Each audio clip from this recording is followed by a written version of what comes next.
So again, thank you so much for deciding to come and be with us this early this morning. I know that was particularly challenging for Andy. I won't go into details why. So I'm going to ask each of you what motivated you to participate in the panel today and have an opportunity to share part of your personal narrative with our audience. They want to hear about you. So why don't we start with you, Catherine? Yes, ma'am. Well, I decided to come here because somebody asked me to.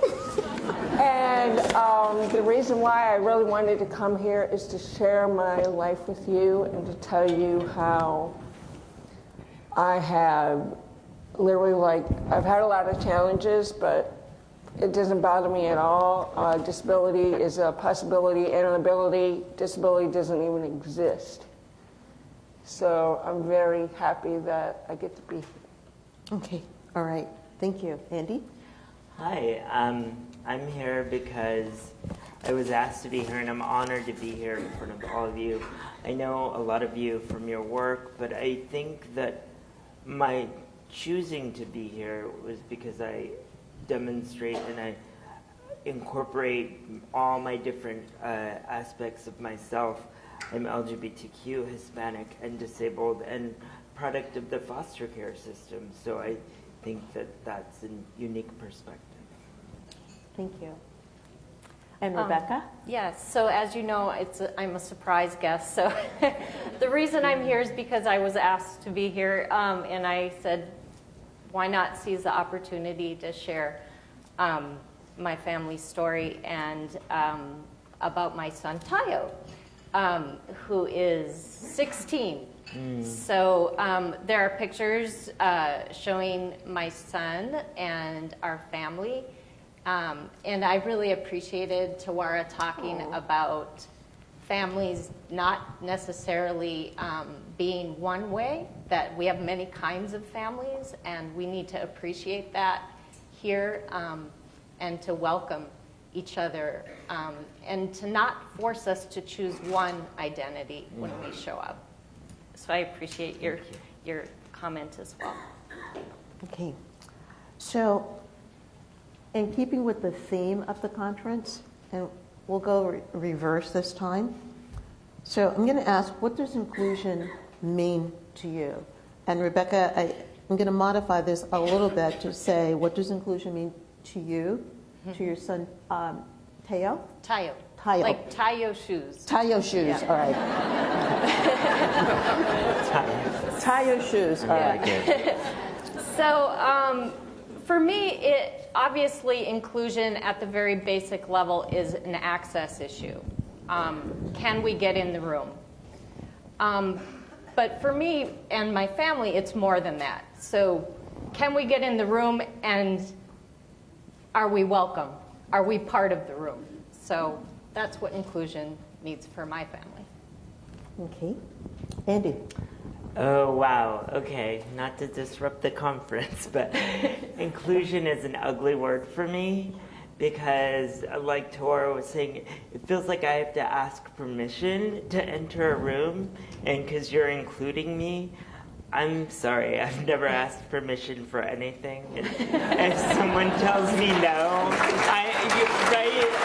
if someone tells me no, I always make it into a yes.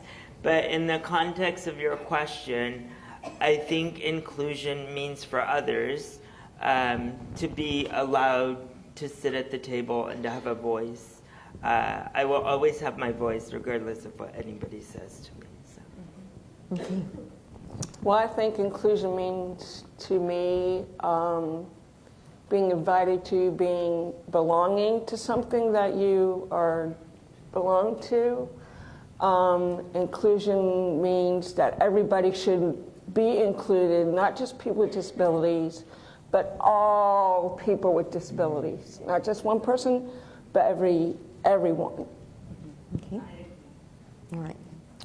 So as you think about how you understand inclusion, each of you, what are any of the cultural barriers that you have experienced when you were advocating for inclusion and or acceptance and or belonging? Okay. Me?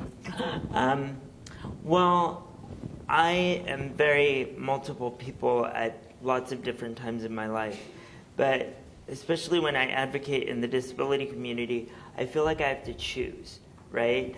I can't talk too much about being LGBTQ or being Latino because that doesn't really jive with the majority of the disability space that I'm in.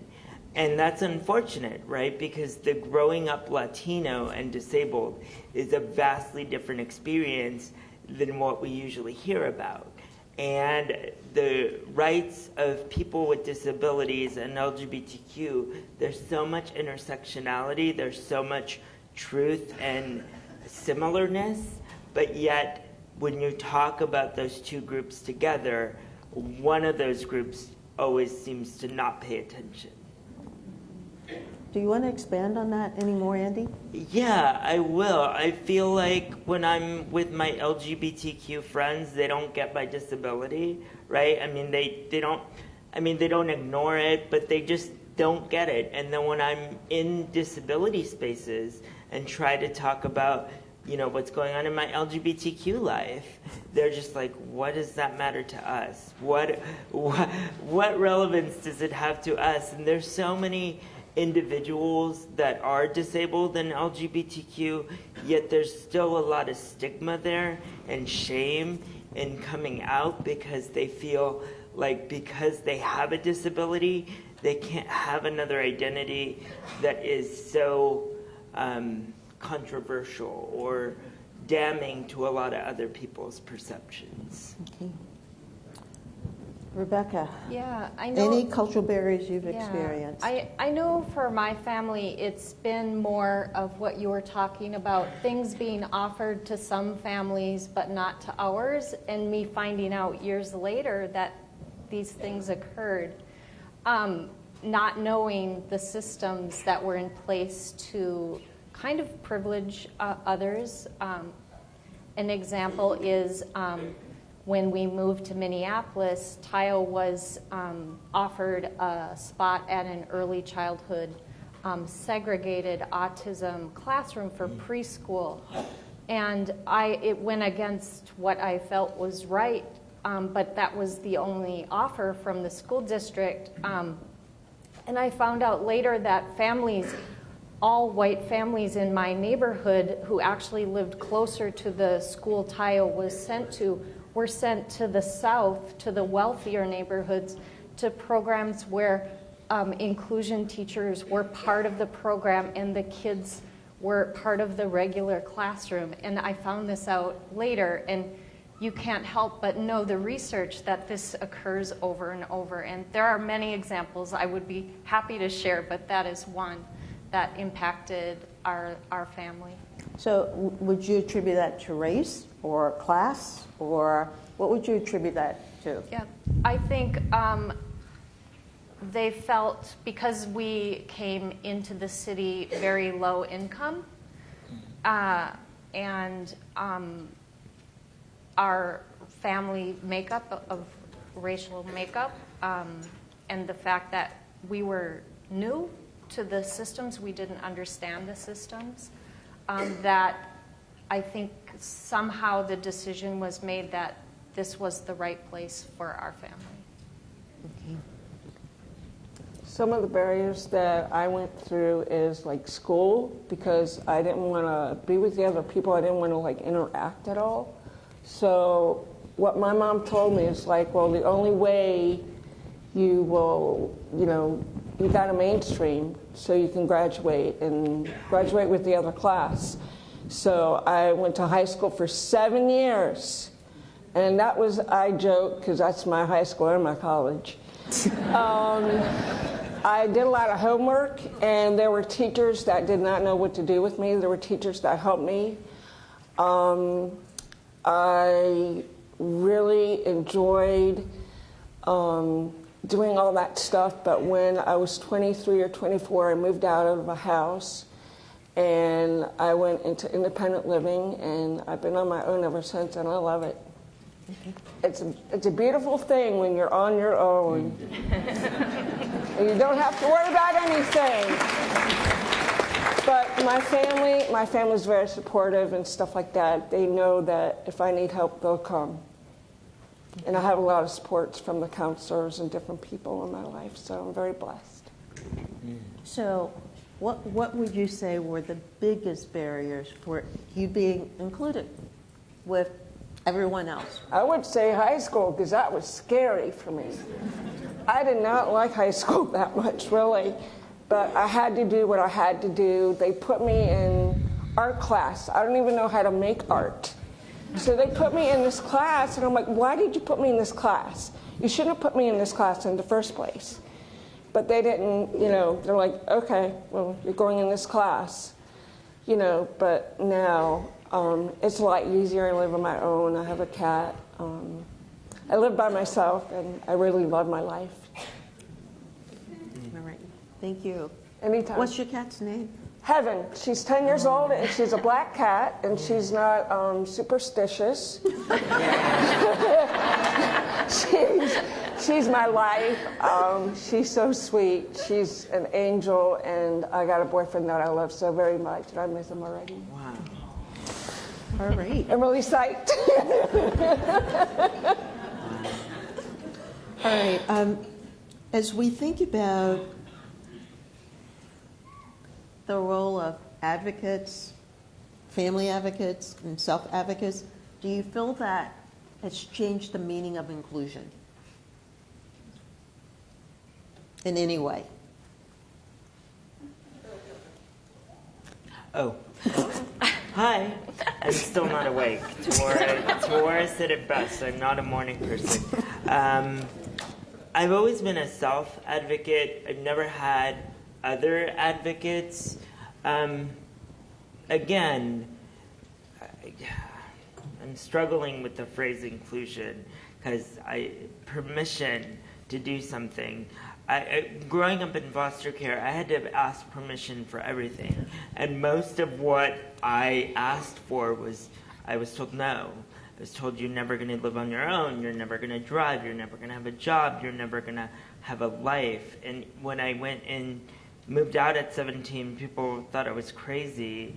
And they're like, you're going to die and you're going to be poor. I grew up in systemic poverty, so I never really felt included. I carved out a path to include myself, and in a lot of ways that polarized and pushed people away because they didn't understand why I didn't want their help or why I didn't need their help, because the help that they were trying to include me in wasn't what I wanted for my life. So I struggle with, has it changed? Yes, because we're using the language, but are we really hearing the people that we're trying to include? Are we really letting them have their voice and partnering with them and moving them forward? So, Andy, you said that you quit foster care at age 17? Mm-hmm. What was that like? Oh, that was scary. The story of that was interesting. My social worker and a couple of people took me to this interesting little place, a farm-ish kind of community, and it looked really nice on the outside. And I went in. Maybe I was a little younger than 16, but I knew that was coming. And they showed me like, oh, these people work here and they live here and it's gonna be so great. And I was like, are you serious? And I was like, so how am I gonna get out of here? They're like, oh wow. They're like, oh, you're gonna be assessed and then we'll let you know. And I'm like, oh no, you won't. And I said, if this happens, I will run away so fast that you don't know. And so when I left, I depended a lot on friends. I slept on a park bench for 3 months. Aww. Yeah, it's good. Sorry. It made me stronger. But I look at all of that and I look at my life now and I don't believe that I would be here, not only on the stage, but doing the national work that I do if all of those things hadn't manifested and come together.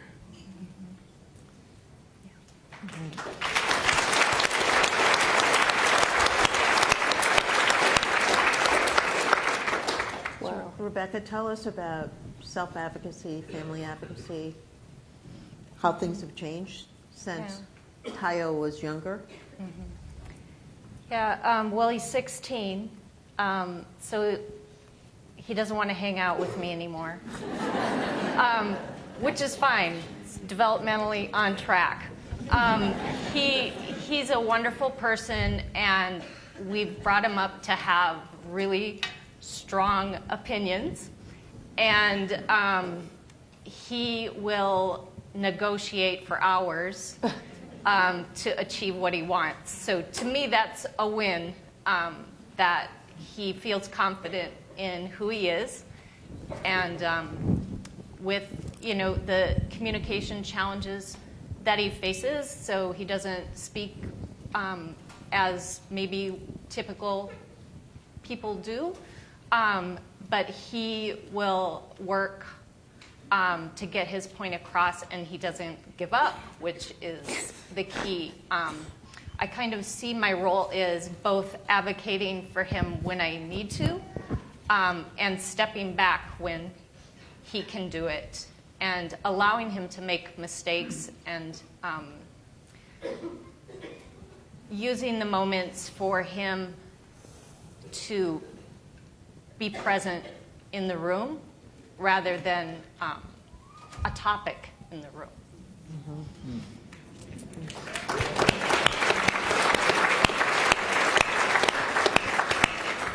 Well, my mom, she would advocate for me like crazy, and now I'm the one who's advocating.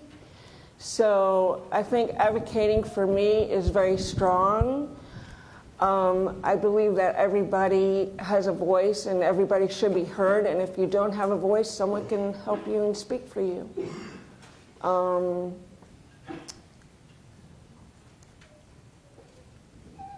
That's it. Yeah. All right. So, as we spoke earlier about inclusion, we talked about you can't ignore exclusion. And we know that while we, as a network, have really embraced this concept of inclusion, that there are certain groups of folks who typically are excluded. That may be individuals with intellectual disabilities and challenging behavioral needs. Could be people with significant disabilities and special health care needs. And sometimes people are excluded, as you indicated, because of their race or ethnicity and or gender identity, sexual orientation. So can you tell us about any of the times when you were excluded? And Andy, I know you're awake. I'll start with you. Yeah. I'll give a couple of examples. Whenever I was getting my first apartment and even buying my first vehicle, I felt this like overwhelming need to bring my Caucasian friend because they looked responsible and they looked mature and they were white. And because I would go and I would meet with, renters and homeowners, and they would see me and they would be like, oh, that's great, here's an application. And as soon as they saw my friend, they'd be like, oh, hi, how are you? Here's an application. Oh, this would be great. And I'm like, but it's for me. So it was one of those things where until I invited someone to come with me and just stand beside me to say, like, I'm validated. I don't have to do that anymore, thank goodness. But when I was young, when I was, 17, poor, high school student trying to find my way, I had to rely on someone who was more responsible looking than me to help me move forward.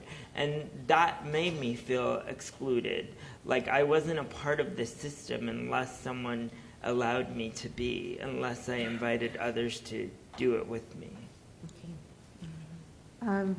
Thank you. Rebecca? Yeah, well, I have an interesting anecdote. Again, I am always wanting to talk about the more subtle aspects of exclusion. So my example would be joining a new school for Tayo when he was first grade. They kept moving him around, and finally we landed in what we thought would be his home school. So I went to the parent conference, all excited, like, oh, we're going to do this. And everyone was welcoming and talking to me. And then when they asked who my son was, I explained, Tayo, he's part of the citywide autism program. Immediately I could see like a curtain fall. Uh-oh. Like, oh, you're not part of our group. You won't be part of the play dates that we create. And it was just very interesting. But like you, I fight back. So I just decided to create my own group. And I started to find people who were welcoming. And we designed inclusive events at the school, independent from the parent group, because they weren't my people.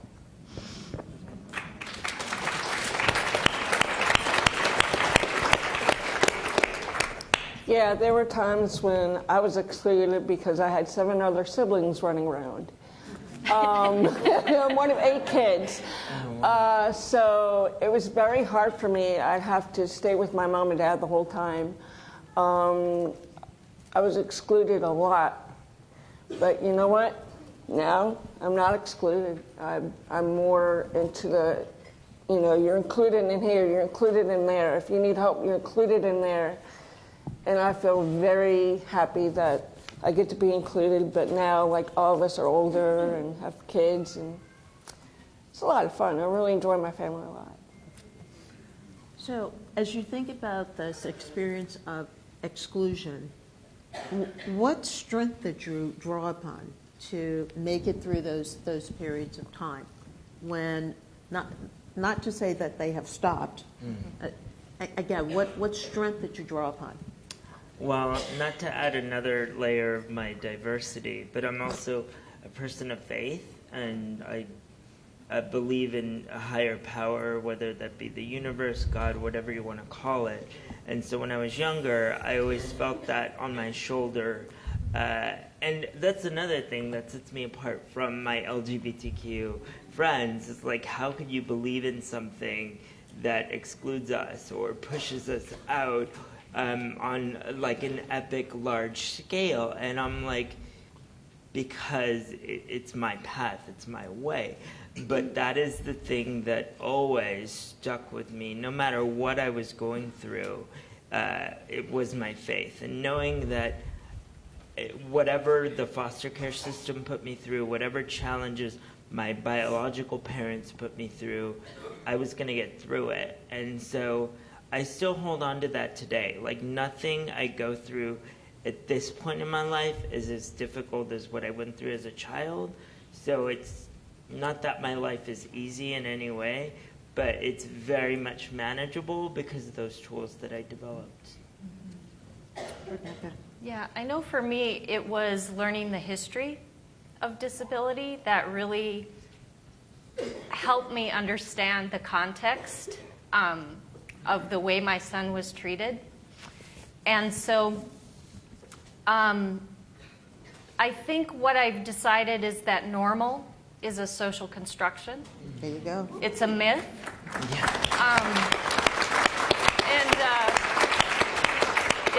It shuts us out to a wider range of experience and beauty.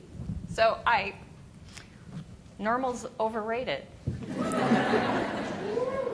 Wow, that's powerful. I would say God and my family told me never, ever, ever give up to what you're doing. And I have persevered ever since. And I just really enjoy that my family was supporting me at that time when I was, young. All right. So we have maybe only about 4 minutes remaining for the panel, and 2 things I'd like to ask each of you. So do you feel that there's a difference between inclusion and belonging? And please tell us your views about those 2 things. And then I'll ask the last one.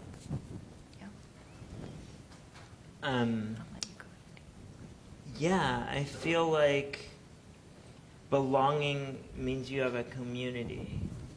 And I have a community. I built a community around myself, so I belong somewhere. Inclusion means that you're going to allow me to be somewhere, or that you're going to allow me to sit at the table. I'd rather belong than be included. I'd rather have a place than be permitted to be included somewhere. Go ahead, Catherine. Okay, what was the question? One more time. All right. So do you believe that there's a difference between inclusion and belonging? Inclusion means being included to things, and belonging is being with people that love you and support you and advocate for you if you don't have a voice. Okay. All right. And Rebecca. I would agree that belonging means building your own community across people who are welcoming and like to have fun and not make it a big deal. Yeah. So just in terms of Debbie, who couldn't be with us today during one of our planning calls, what I remember her saying is that she has fought for inclusion for her son, and that that she has really made effort to ensure that he was included, and that the only place where she felt that her son belonged was within her faith community, because there's a whole different experience that she felt that her son felt within the faith community. And so in looking at bringing this to a close, I want you to really tell us and share this with the audience. What will it take to go from inclusion,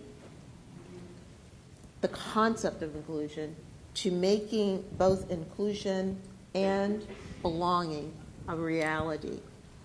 Again, for all people with developmental and other disabilities, their families, their partners, and the communities in which they live. So here's a truth that I like to tell people when I present, is that disability is a part of culture. It's a part of everyone's culture. I'm here sitting in a wheelchair, but all of you are going to be 80, 90 years old, and guess what? You're aging into your disability. So, like, I always tell people to get with it now, because you're all going to be somewhere on the spectrum of disability, and it's not going to be any different when you're going through it at 80 or 90 years old than what I'm going through right now. So that is looking at it as a culture instead of saying, oh, it's us, them, and we're helping them. Yeah. You know, you're helping you. That's the big thing. Yeah. I think for me, it's understanding the power of implicit bias, and it's something we can't change. We've been taught it. From society, we get messages constantly about who's valuable and who's not. And my journey has been to unlearn that, dismantle it. And, and that I think we all can do, is question why we do what we do and who taught us that. And is it right? Does it feel right? Yeah. So as we think about this whole concept of belonging, I looked up, of course, I looked up belonging, and there were a lot of definitions. There's a lot in the literature around belonging, and again, I want to thank Amy for helping us to look at these 2 concepts, interrelated, and perhaps from some perspectives not the same. So I settled on this definition. Belonging is an innate human need. So all of us need to belong, in keeping with the theme of our conference. It's the need to be engaged on a very personal level with others, to have meaningful relationships, and feelings of being accepted and valued by others, whoever the others may be. And I think that our panel really helped us look at these concepts of inclusion and also belonging from their unique cultural perspective. And so what we're going to do is transition into questions. I know that there were a number of questions, okay, and I have some, and I need my glasses. And just Dora, ask people to lift them up if they have questions. Okay, all right.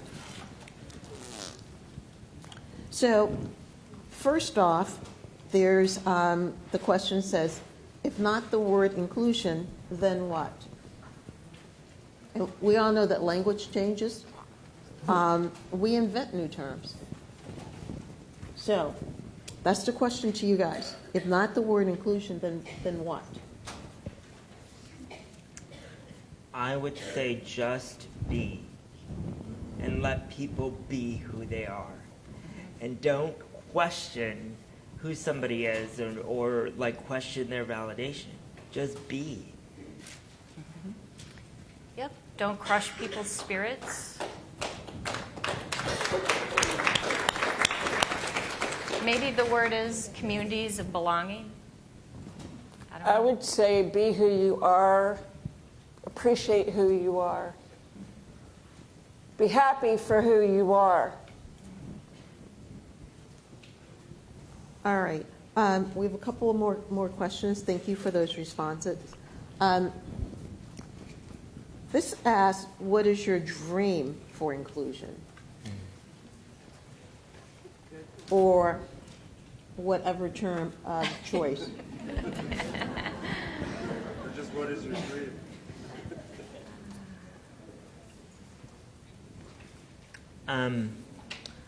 I dream of seeing a world where our work is extremely diverse and everybody from every cultural experience, including disability, has a place. That's my dream. And I hope that me being on this panel really sort of sets the bar for the word intersectionality, because that's my truth. That's who I am. It's not that I come from a privileged space or Caucasian space. It's like all these different pieces. But there's so many people like me out there. I'm just one of the many.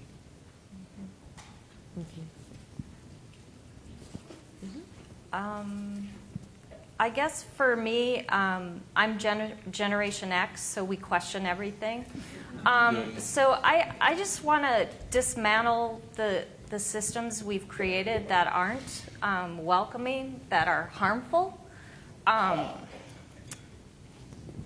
Learn the history so that we can do that. I mean, we need to understand where we come from and recognize those patterns and question them when we're in the room. So using the power we have to change people's minds over time. And if we can't, then we form communities where that can happen. Thank you. Another question is, how do we make professionals see the inequalities that exist within the disability and race intersection? So I'll say that again. How do we make professionals see, we can make anyone see anything, however, the inequalities that exist with the disability and race intersection? You don't have to look far. Just pay attention. And that's the thing. We hardly ever listen. We like to speak and we like to be heard. And that's a human, innate thing that we do. But pay attention and listen, and you'll see it very clearly. Catherine or Rebecca? I agree, pay attention. That would be really helpful. And be aware of your privileges that you carry. All right, I am just doing this in a random way. This one is, where is mental health and emotional well-being advocacy at AUCD? I think that we spoke to this as when we look at who's included and who may be excluded, that this may indeed fall into the category in terms of looking at that. And where are the self-advocates who represent this group? We sometimes act like this is new. And it's probably me not being able to decipher everything here, that this is a new challenging behavior. So what's your opinion about mental health and emotional well-being within our network, if you can speak to that? Just for the work that I do, I think mental health permeates a lot of other people with disabilities, and I think just recently people with disabilities are just getting a voice to say, yes, I have depression, I'm bipolar, I suffer from, not suffer, but I deal with other mental health disabilities. So I think in that respect, the person with the mental health disability are just speaking up now, and I think we're going to hear their voices a lot more in the future.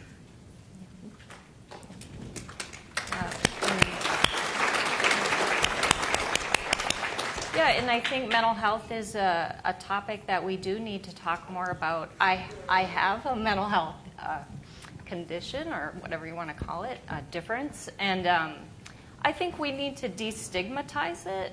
Many of us have it. And talking about it is important, that we understand that part of the reasons, and I think I mentioned this with Andy yesterday, is my son also has anxiety like me.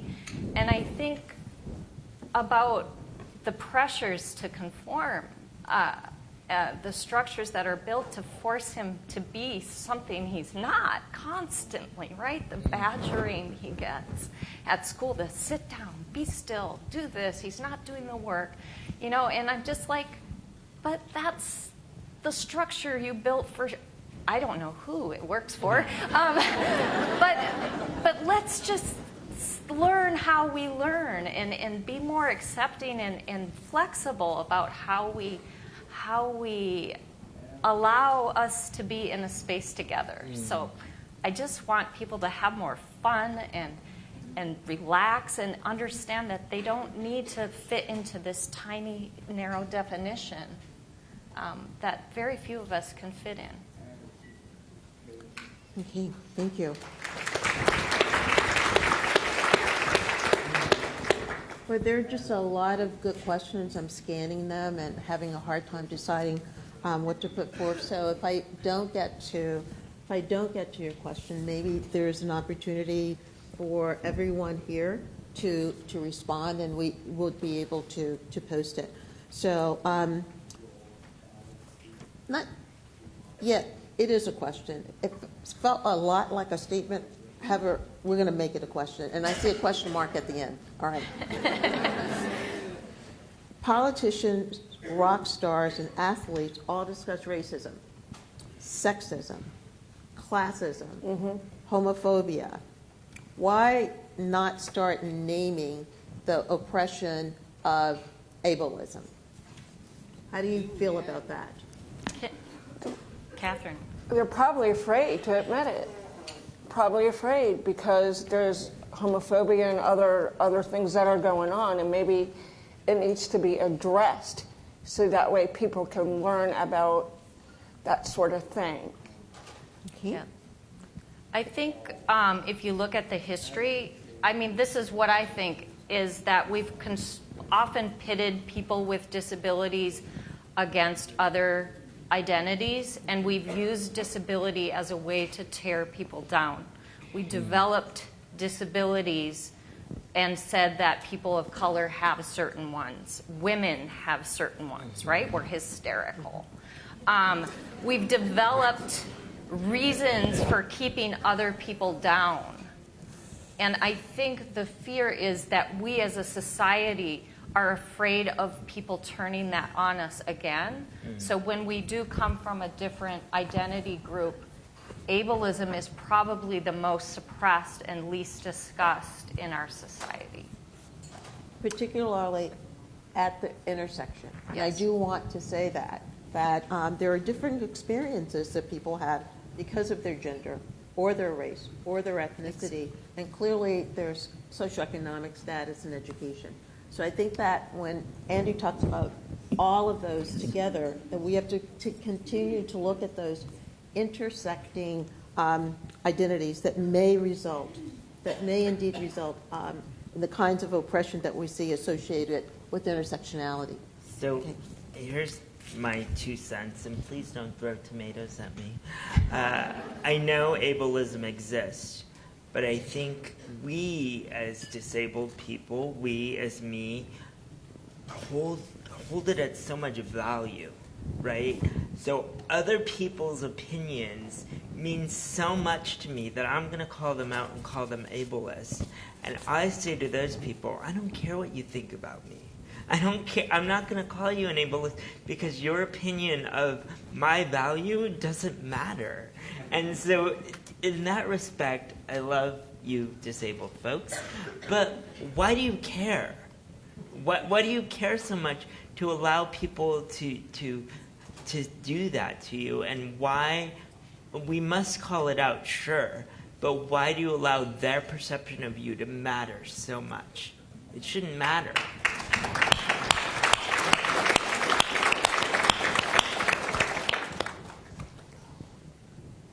All right, so there are a number of questions, there are a number of statements. And so I'm just going to go through this really quickly. This is more of a statement. Inclusion and diversity must, underlined several times, include LGBTQ, especially when talking about race and disability. And so I think our panel certainly has indeed emphasized that. There's a question specifically to you, Andy. What do you think? No. They're calling you out, Andy. Right. What do you think in terms of what's been the hardest for you, being Latino or being disabled? Making you choose. I know.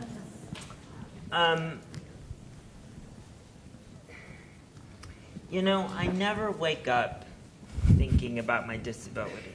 Because if I did, I would never get out of bed.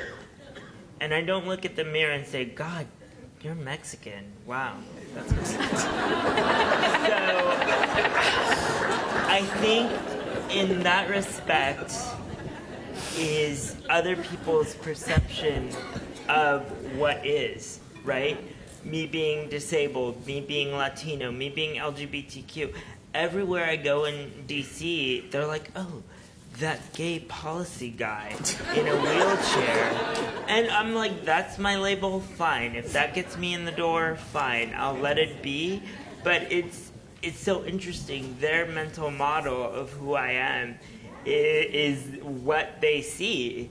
So I think that's my difficulty, is to shield myself from their mental model of me.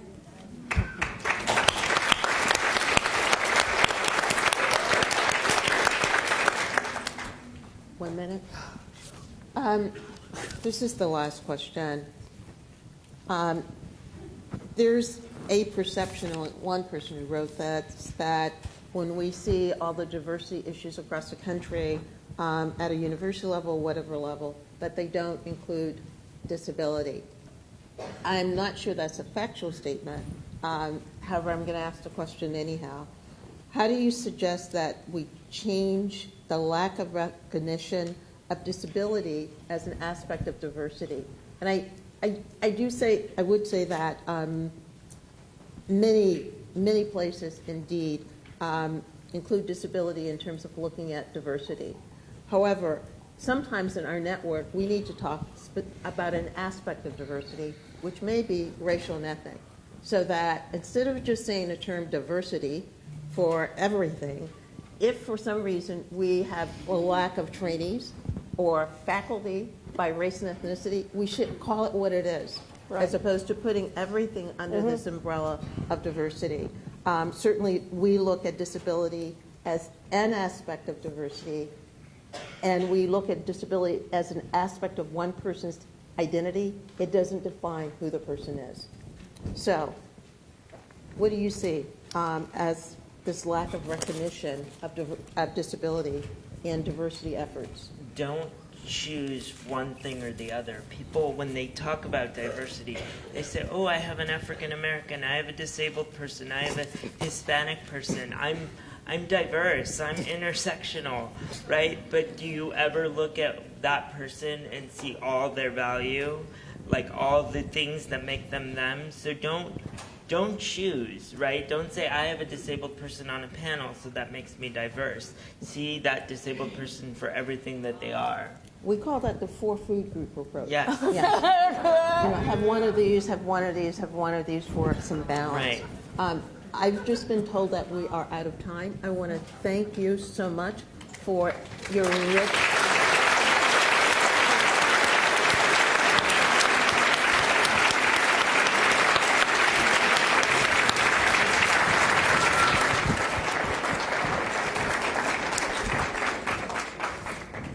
Wow. Thank you so much, Tawara, Andy, Rebecca, and Kate, for your insightful and engaging discussion. We really appreciate you sharing your experiences and your wisdom. If you could just wait 1 second until we're done, that would be helpful so people can hear. I want to thank our panelists again.